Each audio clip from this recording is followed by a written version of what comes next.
Akhirnya ada yang mengakui bahwa rendang itu sudah ada di Malaysia sejak zaman Jepang katanya. Wujud belum ada. Itu terus narasi-narasi yang disebarkan di kolom-kolom komentar untuk alasan bisa mencuri. Kayaknya bukan satu rumpun. Kata siapa? Rendang itu budaya Indonesia. Itu murni budaya Malaysia. 它代表的就是吉祥如意的意思。 Tadi sama mbaknya tidak dipermasalahkan tentang adat Minangkabau yang dipakai oleh orang Yuan. Namun kenapa orang Malaysia dipermasalahkan oleh si mbaknya ataupun orang perempuan Indonesia tadi, guys?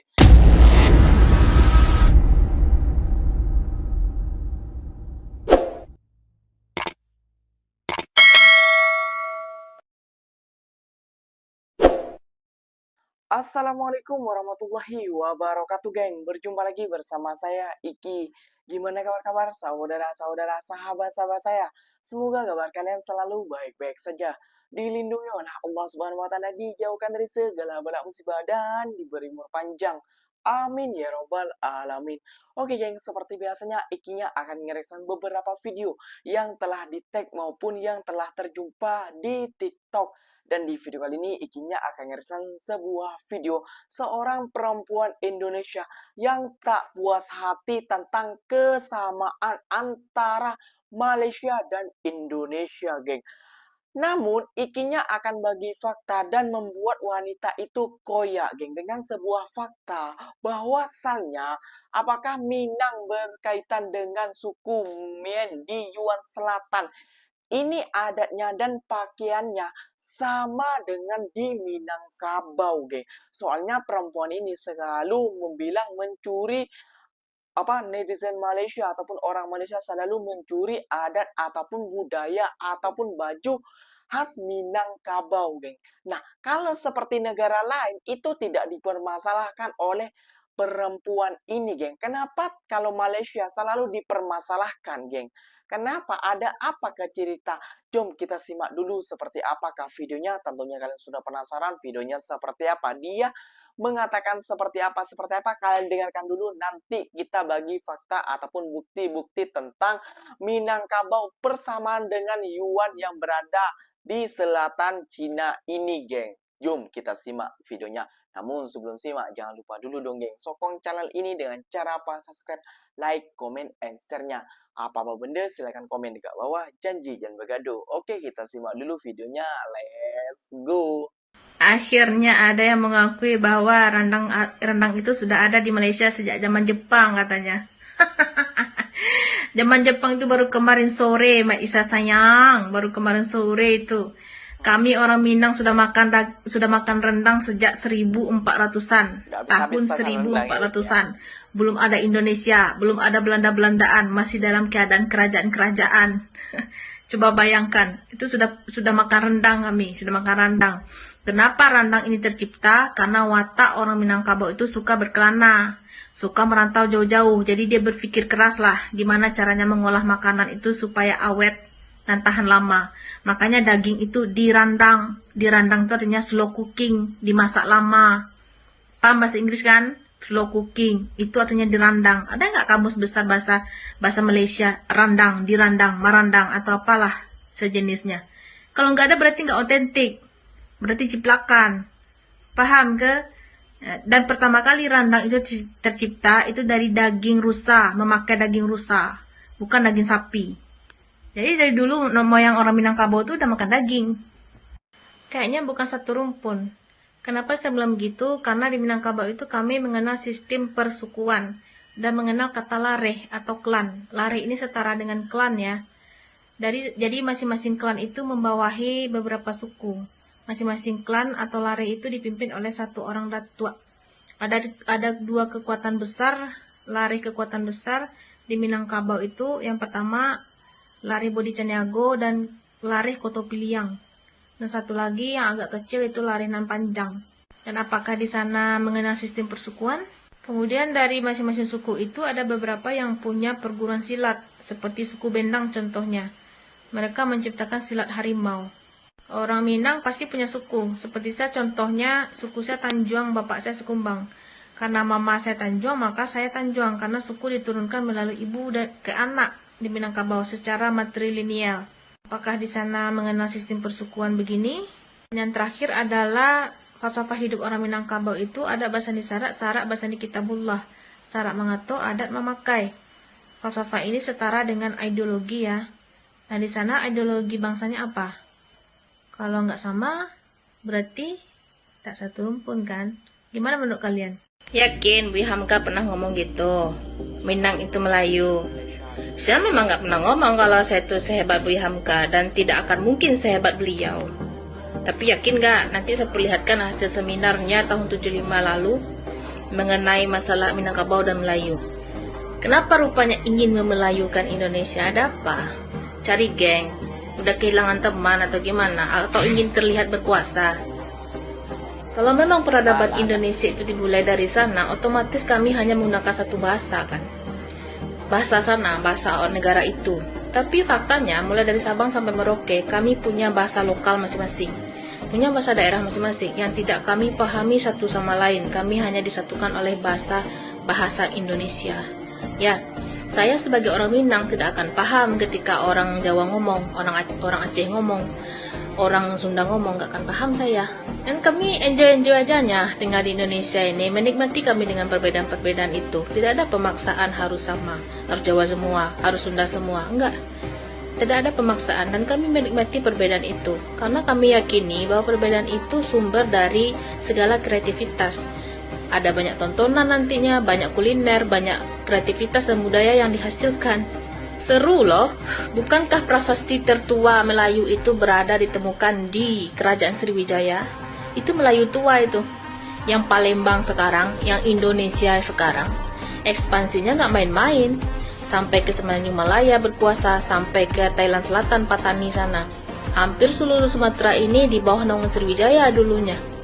Kecuali Sumatera Barat dan Aceh waktu itu. Tapi sebagian Sumatera Barat ujung-ujungnya mendapatkan juga. Ini adalah cuplikan hasil seminar Buya Hamka di tahun 75 di Riau, menyinggung masalah Melayu dan Minangkabau.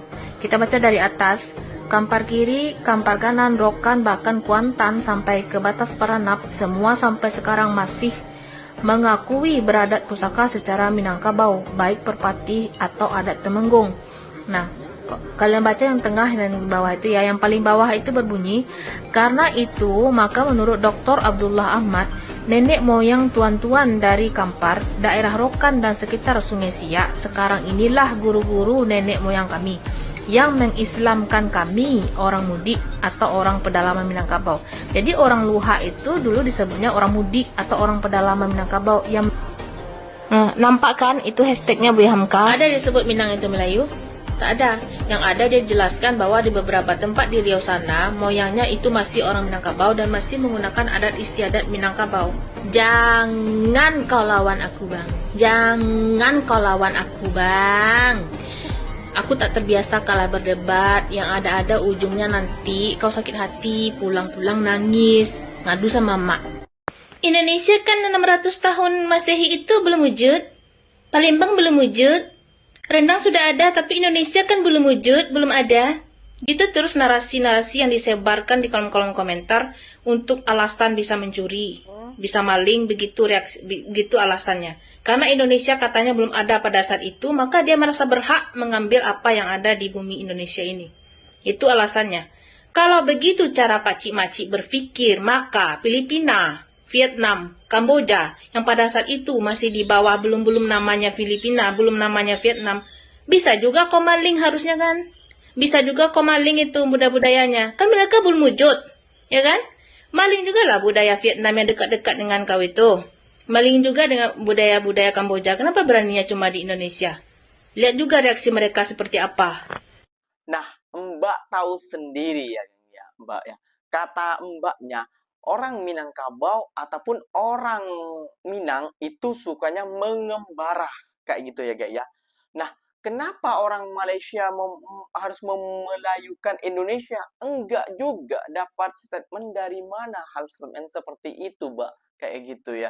Ya, Melayu memang banyak di Indonesia. Ikinya bagi contoh ya, di Batam, Riau, Sumatera dan Kalimantan juga ya Mbak ya. Jadi nggak statement Mbaknya itu salah Mbak kayak gitu. Mbaknya ini mungkin sakit hati oleh komentar daripada netizen Malaysia kayak gitu ya geng ya. Namun ikinya akan beri satu pandangan kepada kalian semua kenapa Mbaknya tidak bermasalahkan tentang hal ini kayak gitu. Padahal baju dan adatnya sama. Kenapa Malaysia sama? Padahal kita satu rumpun menurut ikinya ya geng ya. Rendang itu budaya Malaysia dan rendang itu budaya Indonesia ya, karena dulu mungkin ataupun iya kayak gitu kan orang Minang tuh berkelana kayak gitu sebelum terjadinya Indonesia dan Malaysia merdeka. Nah, Mbaknya sudah tahu itu. Jadi Mbaknya akuin aja bahwa kata serumpun itu bahwa seluruh kita itu adalah sama Mbak kayak gitu. Jom kita simak lagi geng videonya yang akan Iki tajukan buat membungkam Mbaknya itu biar nggak sakit hati ataupun koyak ya geng ya. Kata siapa? Rendang itu budaya Indonesia. Itu murni budaya Malaysia. Entar dulu, jangan marah-marah dulu. Karena emang kalau kita lihat sejarahnya, rendang itu berasal dari Minangkabau, dari Sumatera. Tapi ketika orang Malaysia mengklaim bahwa rendang juga budaya Malaysia, kuliner Malaysia, salah apa enggak? Ya enggak, karena memang dari masa kesultanan banyak sekali orang-orang Minangkabau yang hijrah, yang pindah merantau ke Melayu. Banyak sekali orang-orang Minang yang menetap di Negeri Sembilan. Di sana mereka juga punya budaya masak, punya budaya rendang, kuliner rendang, dan mereka sudah terintegrasi ke dalam budaya Malaysia. Makanya nggak heran kalau di Malaysia dan juga Singapura banyak sekali kita temukan orang-orang Minang, orang-orang Riau, kemudian bahkan Bugis, bahkan Jawa, dan mereka sudah bersatu dengan kebudayaan di Malaysia dan Singapura. Dan ini semua merupakan hasil dari peradaban Islam, dari sejarah Islam yang pernah eksis di bumi Melayu yang menjadi negeri kita juga. Penasaran nggak dengan sejarah Islam yang ada di Malaysia dan Singapura? Kalau misalkan penasaran, yuk kita kulik sejarah Islam langsung ke tempatnya di Malaysia dan Singapura bersama saya Niko Pandawa di tanggal 11 sampai 13 Januari. Kalau udah nggak sabar, yuk hubungin admin Travel Tour dan kita jalan bareng. 代表的就是吉祥如意的意思。 Ini jelas-jelas kan Minangkabau kan geng. Nah lihat jelas kan itu pakaian Minangkabau kan geng, adatnya itu.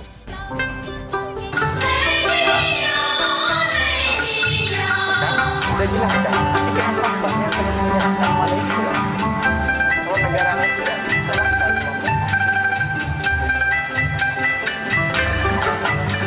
Apa sebenarnya suku Minang itu aslinya asal usulnya nenek moyangnya di Yuan. Itu juga ada.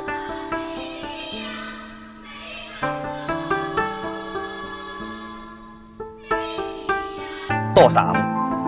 有关壮文的基础知识，我们先。 Nah, jadi kita ambil kesimpulannya kalau masalah makanan, baju, apalah inilah gak usah dipergaduhkan, gak usah dipeributkan. Kita pentingkan adalah kesejahteraan rakyat kita, saudara-saudara kita, dan tempat kita tinggal. Wah, seperti ini kekurangannya. Wah, apa yang kita bisa ambil ilmunya dari negara Malaysia? Jangan sering nonton live-nya si MRI ataupun si Kokori. Makanya kayak ginilah akibatnya, dampaknya kayak gitu ya, geng ya. Jadi permasalahan yang udah move on, jadi gak move on kayak gitu ya. Kayaknya orang udah putus dari boyfriendnya tidak bisa melupakan girlfriendnya juga tidak bisa melupakan boyfriendnya. Seperti itulah geng, kayak gitu. Orang-orang sifat-sifat orang Indonesia, namun sebagian garis bawahi ya geng ya. Jadi kalau seperti tadi sama Mbaknya tidak dipermasalahkan tentang adat Minangkabau yang dipakai oleh orang Yuan. Namun kenapa orang Malaysia dipermasalahkan oleh si Mbaknya ataupun orang perempuan Indonesia tadi geng? Kan sangat pelik geng kayak gitu. Jadi marilah kita saling adaptasi, kita saling mengerti satu sama lain. Oh mungkin nenek moyangku dulu ataupun bangsaku ataupun menurut mbaknya suku Minangkabau itu berlayar ke Malaysia ataupun sudah nyaman tinggal ataupun beranak cucu beranak di Malaysia, memiliki sebuah bangunan di Malaysia, mungkin seperti itu. Jadi jangan salahkan bila orang Malaysia mengucapkan ataupun berkomentar seperti itu yang membuat akaknya ataupun mbaknya ini koyak kayak gitu ya geng ya. Oke geng, mungkin videonya sampai di sini saja. Semoga video ini bermanfaat dan semoga kalian suka. Apa-apa benda bila tersilap kata ataupun tidak lengkap penyampaian ikinya, silahkan tegur ikinya di kolom komentar. Dan ikinya mengucapkan beribu-ribu ataupun berjuta-juta terima kasih buat kalian yang telah stay ataupun nonton ataupun like ataupun support channel Iki. Terima kasih banyak buat kalian. Semoga kalian dimurahkan rezekinya, dijauhkan dari segala bala musibah, dan diberi umur panjang. Amin ya robbal alamin. Ikinya pamit undur diri dulu. Wassalamualaikum warahmatullahi wabarakatuh, geng. Berjumpa lagi tahu di mana di next video. Bye bye.